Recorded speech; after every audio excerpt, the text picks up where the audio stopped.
EPT is sponsored by PokerStars.com. It's the dream of poker pro and amateur alike to win an EPT event. Leader of the tournament is the champion. In 6 seasons, the PokerStars.com European Poker Tour has crowned 55 champions and paid out over 156 million euros in prize money to become the largest poker tour on the planet. And there's more up for grabs in San Remo this week as the remaining players duel for the title every player wants. Funny that has.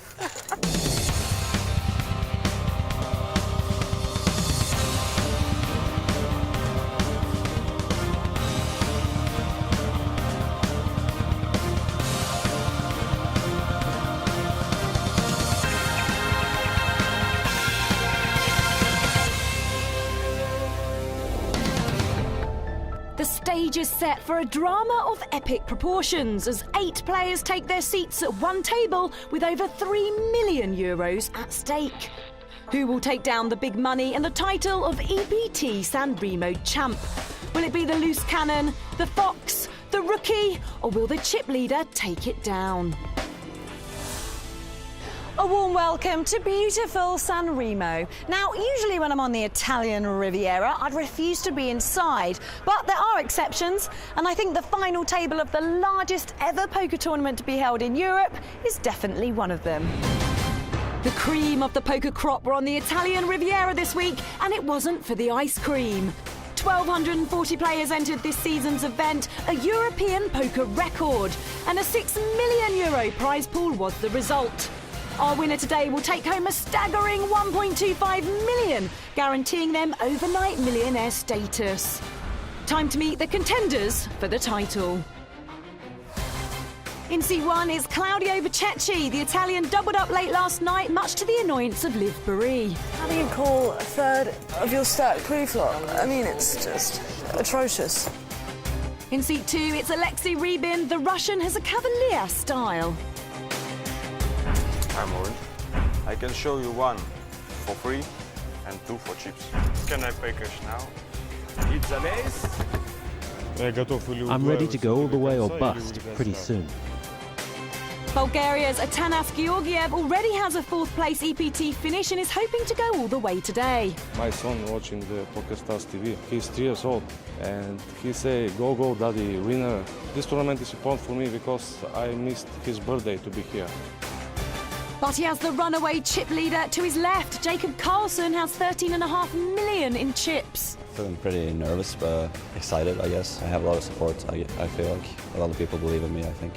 In Seat 5 is the table's short stack Giuseppe Dieppe, who was the runner-up at the Italian Poker Tour Venice event earlier this year. In Seat 6, UK pro and TV presenter Liv Boeri is very excited. Yeah, I got a little bit of sleep. A little bit jittery, though. Oh, I just can't wait. I just want to win it so bad. This is Finland's Tony Pettersson's first live event, and he takes the 7 seats. Finally, in Seat 8, it's Michael Piper, who can't believe his luck.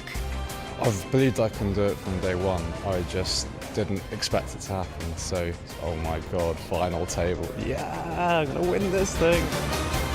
8 players, almost 3.5 million euros left in the prize pool, 1.25 million to the winner. Let's get to the action. Commentary comes from William Reynolds and James Hartigan. Well, 12 months ago, William, you made this final table. Since then, of course, you took down the high roller events at the PCA. You are our resident poker expert, so I'm going to ask you to pick the winner. I'm going to take the wild Russian Alexei Rybin with all of his bold moves and bold plays. He's not afraid to put chips in the middle. Well, he is the wild card. He is quite a character. He is also one of the shortest stacks at the final table. He has 2.4 million. Giuseppe Dieppe is the shortest stack with 1.8 million. He's not going to play as King 5. Liv folds the King 9. Tony Pettersson with pocket 10s. Blinds 60, 120,000. He raises to 275. Just realised who you look like. Who? You look like Goose out of Top Gun. Oh, so awesome. With your aviators. Yeah. I mean, there's a guy... If we're going to play the Michael Piper lookalike game, I think more the 70s Vice Cop. It's called. Sounds about right. With a handlebar. Yeah, do you know what I mean? There's Meanwhile, the action has been folded around to Troopers. Claudio yeah, Bacecci. Is that it? If I had to pick a runner-up, I think I would go with Michael the Mustache Piper. Alexei Rybin, I mentioned he was a short stack. He has moved all in with the ace-king. In action right away to start this final table. Pettersson has a stack of 5 million. Do you think he calls here with the tens? It's only about 14 big blinds. He's putting his money in the pot. Who's your maverick? Call. Yeah, he does make the call. And we've seen a couple of kings folded, and that's why the percentages are as they are, 65%, 35%. Comes 9 of hearts, 5 of diamonds. Would you believe it? Case king on the flop. Rybin in great shape now. If it isn't 10 on the river, specifically the 10 of spades, then Alexei Rybin doubles up.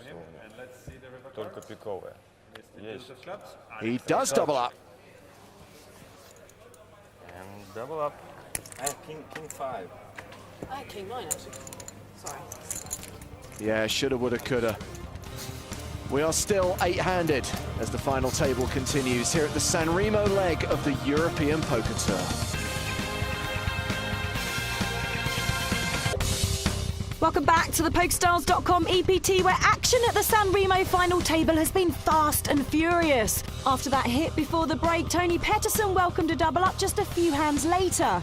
It crippled Atanas though, and he leaves the tournament 90,000 euros better off to buy his son a big birthday present. Say happy birthday if you like right now. It doesn't have to be in English. Happy birthday, my boy. So 7 remain, and it was all a bit much for Alexei Rybin. You might be dead. Do you want a coffee? Ready, please? Excuse me? Get drinking. With you? It's all drinks. Should we do shots, everyone? Yeah. Shots on the Anyone? table, we're all down. I'm bad English, but I can drink with you. I think Liv's pulled. So another big result for Atanas Georgiev. 4th place in Warsaw in EPT 5, and now 8th place here at San Remo in Season 6. The blinds have gone up, 80, 160,000. The 20,000 chip ante now. The ante is almost as large as the starting stack for this EPT San Remo.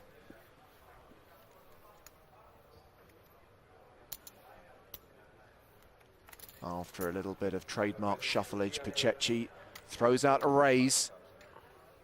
The Bumblebee chips are worth 100,000 each. The orange chips are 25,000. The blues are 10,000. So he's made it 325.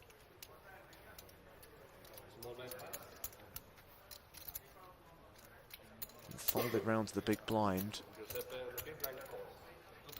The two homeboys taking each other on. The two Italians going to the flop.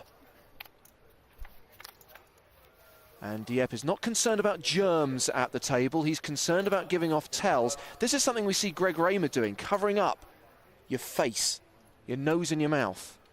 Raymer has the trademark fossil glasses. He puts them on any time he is in a hand.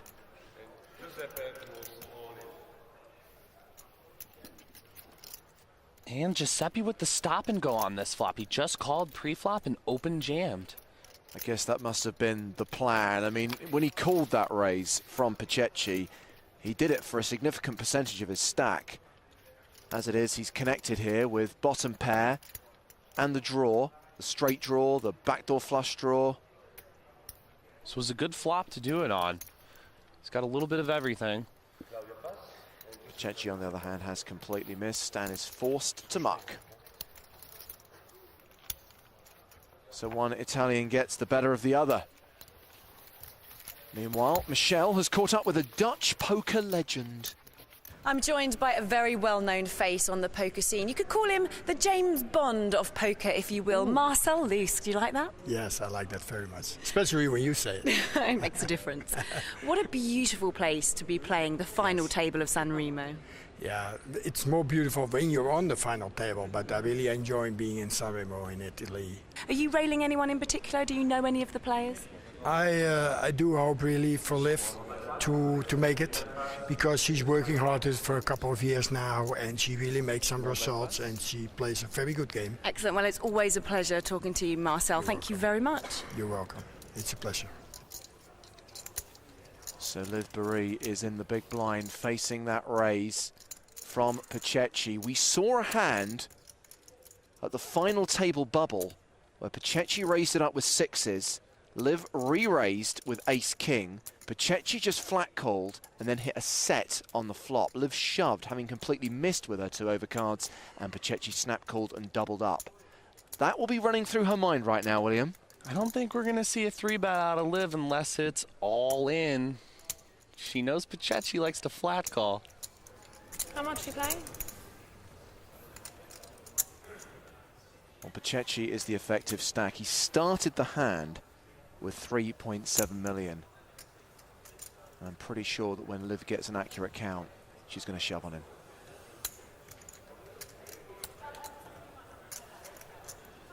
Liv's quite annoyed with Pachechi. I think she wants to dance round 2.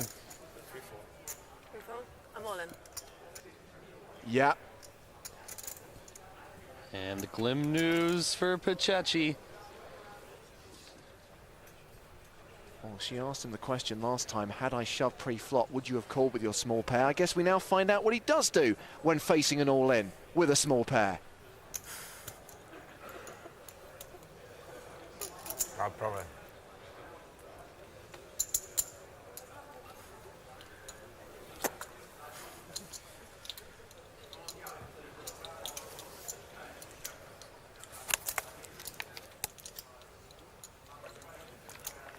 Ace king.